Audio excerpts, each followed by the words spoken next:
नमस्कार शेतकरी मित्रांनो, आज मार्च महिना चालू आहे आणि बऱ्याच शेतकऱ्यांचं 4 ते 5 महिन्यावर काय काय ऊस आलेले आहेत, जे पूर्व हंगामी लागवड आहेत किंवा तुमच्या ऑक्टोबर नोव्हेंबर डिसेंबरच्या लागवड आहेत किंवा इथून पुढे सुद्धा सुरूची लागण होणार आहे.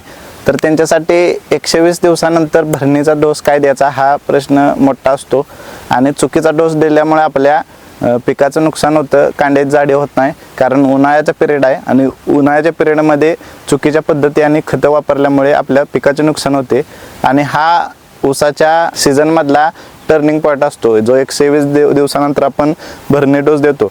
हा ऊसामध्ये किंवा ऊसाच्या वाढीमध्ये टर्निंग पॉईंट ठरतो.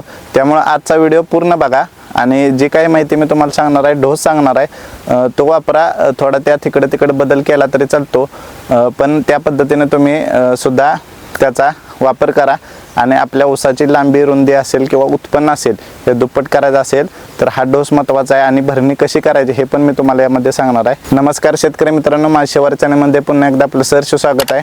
आणि आजचा विषय आपण घेऊन आलेला आहे खास शेतकरी जे सुरूची आणि पूर्व हंगामी लागवड करतात त्यांच्यासाठी. व्हिडिओ चालू करण्यापूर्वी तुम्हाला एकच विनंती करतो, कारण काही काही शेतकरी शेवटचा भाग बघत नाहीत, स्किप करून टाकतात. तर चॅनल आपल्या सर्व शेतकऱ्यांपर्यंत पोहोचवायचा आहे ही माझी कळकळीची विनंती आहे. त्याला कारण आहे की आपण कमीत कमी खर्चात शेतकऱ्याला कसं योग्य वेळेवर योग्य नियोजन करून योग्य खतं टाकल्यानंतर चांगलं उत्पन्न वाढणार आहे आपलं, हे आपण सांगण्याचा प्रयत्न करत असतो. आणि तुमची प्रतिक्रिया आल्याशिवाय किंवा तुम्ही सबस्क्राईब केल्याशिवाय किंवा व्हिडिओ जास्तीत जास्त लोकांनी बघितल्याशिवाय मला सुद्धा तेवढं काम करण्याचं प्रोत्साहन मिळत असतं. ती माझी पोचपावती असते. पैसे असेल किंवा काय हे समाधानाची बाजू नाही, तर तुमच्या प्रतिक्रिया ही माझी पोचपावते. त्यासाठी चॅनल सर्व शेतकऱ्यांपर्यंत पोहोचवा. सर्वांनी सबस्क्राईब करा, लाईक करा, शेअर करा. माहिती कशी वाटली ते कमेंट बॉक्समध्ये कळवा. जे काही तुमचे अनुभव असतील ते सुद्धा तुम्ही सांगा. कुणाला काही अडचण असेल तेही कमेंट बॉक्समध्ये टाका. त्याच्यावर आपण व्हिडिओ करण्याचा, माहिती देण्याचा प्रयत्न करू. तर आजच्या व्हिडिओला आपण सुरुवात करूया. आता याच्यामध्ये आधी आपण बघूया की मोठी भर काय महत्त्वाची आहे. काही शेतकरी एकच भर लावतात आणि ऊस सोडून देतात, दुसरी भर लावूच नये असं काही शेतकऱ्यांचं मत आहे. ते ठीक आहे, पण याच्यामध्ये मोठी भर लावण्याचं महत्त्व काय हे मी तुम्हाला 4 मुद्द्यात सांगतो. पहिला हाच आहे की मोठी भर लावल्यामुळे ऊसाच्या बुंद्याला चांगली माती लागते, त्यामुळे ऊस मोठा झाल्यावर लोण्याचं जे प्रमाण आहे किंवा ऊस पडण्याचं जे प्रमाण आहे हे कमीत कमी राहतं मित्रांनो. त्यासाठी मोठी भर लावायची आहे. दुसरी गोष्ट अशी की बुडक्याला ऊसाच्या माती जास्त लागल्यामुळे, उन्हाळा आहे, प्रचंड उन्हाळा असल्यामुळे काय होतंय की पाण्याचं बाष्पीभवन कमीत कमी प्रमाणात होतं बुडक्याला माती लागल्यामुळे. त्यामुळं मोठी भर लावणं आवश्यक आहे. आणि तिसरा याच्यामध्ये मुद्दा असा आहे की मुळ्यांची संख्या वाढण्याचं प्रमाण वाढतं, त्यामुळं अन्न घेण्याचं सुद्धा प्रमाण वाढतं. जेवढे ऊसाला भर चांगली लागेल तेवढे मुळाचं प्रमाण चांगलं राहतं आणि बुडके जे बुंदा जो असतो ऊसाचा तो घट्ट होतो आणि त्यामुळं मुळांची संख्या वाढल्यामुळे साहजिक आहे तुमचं अन्नद्रव्य घेण्याचं प्रमाण सुद्धा वाढतं आणि पिकाची वाढ तुमच्या चांगली होते मित्रांनो. तर मित्रांनो, आता हे झालं भर का लावावी. आता भर लावण्यासाठी खते कोणती टाकायची. 120 दिवसानंतर हा जो मोठ्या भरण्याचा असतो हा आपला ऊसाचा शेवटचा डोस म्हणजे भर लावण्याचा समजला जातो. त्याच्यानंतर डायरेक्ट आपण पावसाळी डोस टाकू शकतो. टाकायचा असेल तर पण पावसाळी डोस वापरावाच असं या मताचा मी. आता ह्या भरणीचा डोस टाकताना कोणता टाकावा, तर त्याच्यामध्ये DAP घ्या. DAP नसेल तर 10-26-26 घ्या किंवा 15-15 घ्या, उन्हाळ्यामध्ये सांगतोय. त्याच्यानंतर युरिया 1 बॅग घ्या. युरियानंतर मॅग्नेशियम सल्फेट घ्या. पोटॅश घ्या, ज्याला आपण MOP म्हणतो.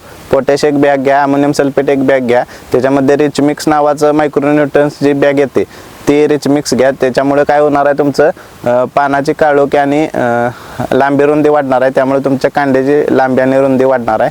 त्याच्यामध्ये सिलिकॉन घ्या. सिलिकॉन का घ्यायचं, तर उन्हाचा जो तणाव आहे किंवा पाण्याचा ताण पडणार आहे तो त्याच्यामुळं वाढतो, प्रतिकारशक्ती वाढते पिकाची. त्यामुळे सिलिकॉन 1 बॅग घ्या. आणि त्याच्यामध्ये बेनसल्फ जे गंधक असतो त्याच्यामध्ये मायक्रोन्यूट्रन्स असतात ते दुय्यम अन्नद्रव्यांची 10 किलोची बॅग घ्या. आणि त्याच्यानंतर निंबोळी पेंड ही 100 किलो घ्या. एकरी तशी जास्त वापरली पाहिजे, पण हुमणीचा या प्रादुर्भाव आत्तापासून चालू होतो, त्यामुळे त्याचा जर प्रादुर्भाव थांबवायचा असेल तर निंबोळी पेंड ही 100 किलो तरी घ्या. आता हा झाला चांगल्या प्रतीचा डोस जो कमी खर्चात तुमचं चांगलं ऊसाची वाढ करेल. त्याच्यामध्ये दुसरे एक आहे ते रिजंट आहे. 5 किलो रिजंटची बॅग घ्या, ज्याच्यामुळे कीटकनाशकाचं किंवा जमिनीमध्ये खोडकीड वगैरे लागण्याचं प्रमाण आपलं थांबतं.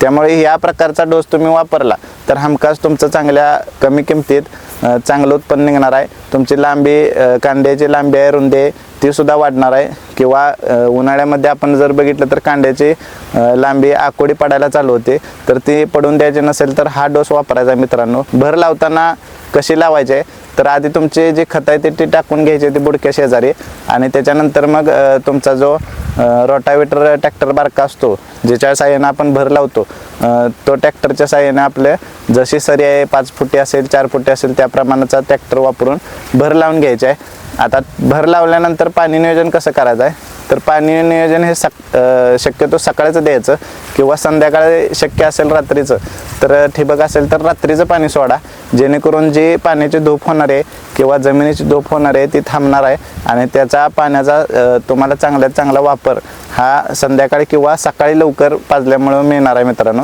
उन्हाचं जास्त पाणी पाजणं टाळा, कारण पाण्याची धूप जास्त होते, पाणी आपलं वाया जास्त जातं. त्यामुळे पाणी देण्याची ही पद्धत वापरा, तुम्हाला 100% फायदा. उन्हाळ्यामध्ये सांगतोय मी, फक्त उन्हाळ्यामध्ये या पद्धतीनं पाणी द्या, तुम्हाला 100% मित्रांनो फायदा झाल्याशिवाय राहणार नाही. तर मित्रांनो 120 दिवस झाल्यानंतर हा डोस कसा टाकायचा, काय टाकायचा आणि केव्हा टाकायचा हे मी तुम्हाला सांगितलेलं आहे. त्याची काळजी कशी घ्यायची, ह्या डोस टाकल्यानंतर तुमच्या ऊसाचं उत्पादन जवळजवळ 15 ते 20% वाढणार आहे मित्रांनो. त्यामुळं हा डोस चुकवू नका अशी माझी शेतकऱ्याला विनंती आहे. ज्यांचे कोणाचे आता 4 ते 5 महिन्याचे आहेत त्यांनी कमेंट बॉक्समध्ये कळवा, म्हणजे बाकीच्या शेतकऱ्यांना प्रोत्साहन मिळावं की आपल्या ऊसाचे कांडे किती आहेत त्या मोजून आपण कमेंट बॉक्समध्ये सांगा, किंवा डोस टाकण्यापूर्वी आणि डोस टाकल्यानंतर आपल्याला काय फरक जाणवला हे कमेंट बॉक्समध्ये कळवा, कारण तुमच्या प्रतिक्रिया माझ्यासाठी महत्त्वाच्या आहेत. मी तुमच्यासाठी माहिती देत असतो आणि त्या प्रकारे तुमच्या जर प्रतिक्रिया आल्या तर त्या माझ्यासाठी अमूल्य असतात मित्रांनो. त्यासाठी व्हिडिओ पूर्ण बघा, सर्व शेतकऱ्यांपर्यंत चॅनल पोचवा आणि सर्वांना सांगा की कमीत कमी खर्चात चांगलं उत्पादन घ्यायला शिकलं पाहिजे. आणि योग्य नियोजन, पाणी, जमीन आणि खतं ह्याचं जर ज्याला नियोजन योग्य पद्धतीनं जमतं त्याचा खर्चसुद्धा वाचतो आणि त्याची जमीनसुद्धा चांगली राहते आणि उत्पन्नसुद्धा चांगलं निघतं. आता मी बघितलं असेल तर तागातच उभं राहिलो आहे, ताग थोडा दाट झालेला आहे, पण आता याच्यात काय आहे, फुलं यायला चालू झालेलं आहे. अजून एक 7 ते 8 दिवसात आपण ह्याला मुजवून टाकणार आहोत. जवळजवळ आता कमरे एवढा ताग आलेला आहे, मुजवून टाकणार आहे, पुरेसं आहे आपल्याला. ह्याचं खत आपल्याला हिरवळीचं चांगलं तयार होणार आहे. हेच छोटं छोटं नियोजन असतं, हे पूर्व मशागतीमध्ये आपल्या येतं, ते तुम्हाला पुढं पूर्व मशागतीचा व्हिडिओ टाकणार आहे, त्याच्यामध्ये हे नियोजन येतं. अशा पद्धतीने नियोजन केलं तर तुम्हाला 100% हमखास उत्पन्न निघणार आहे मित्रांनो. तर आजची माहिती कशी वाटली हे मला सांगा, कमेंट बॉक्समध्ये कळवा. चॅनल जास्तीत जास्त लोकांनी सबस्क्राईब करा, शेअर करा, सर्व शेतकऱ्यांपर्यंत पोचवा एवढी विनंती करतो आणि थांबतो. धन्यवाद.